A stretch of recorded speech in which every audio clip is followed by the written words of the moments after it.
So hello everyone, in this lecture we will be discussing about client side versus server side rendering in Next.js. So basically in web browser, let's understand the rendering, how the rendering works, like how the website loads and how we read the JavaScript and HTML CSS loads. Whenever you go to a browser, first we click a request, click a button to go to another page. So when we click a button, we send a request to the server to give a HTML CSS JavaScript response.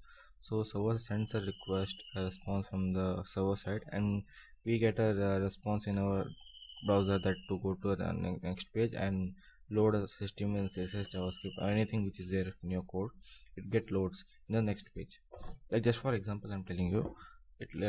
So the browser render. So we are in this lecture, server side and client side is in the client side, the page loads, and after that the data gets loads. We are using use effect and use state. So for that, when the page loads, then the use effect works on it and it gets load. The data gets load in the browser.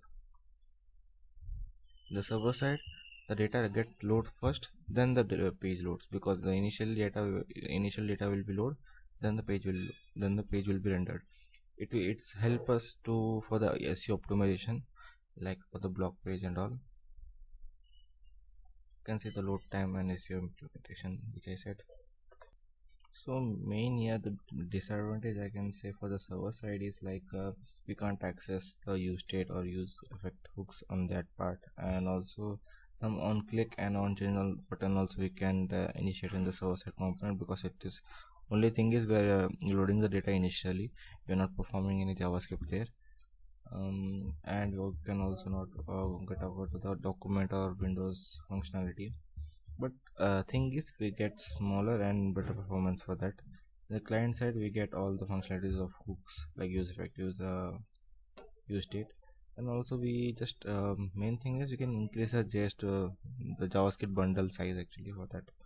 So let's go to I have created a simple component for the showing of how the component works.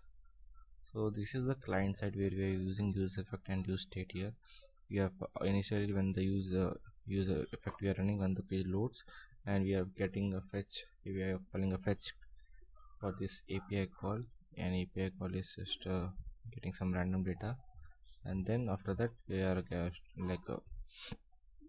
displaying the data title, data body, which is static data. Until it gets load, we just given loading.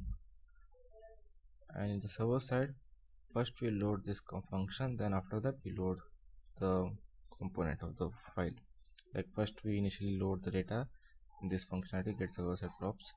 Like first we fetch this post like API call, then after that we call in the prop and it sends this data with they send this function with those prop data. So this is a server side component and this is a client side component. So simple example. So that's it. Thank you for watching.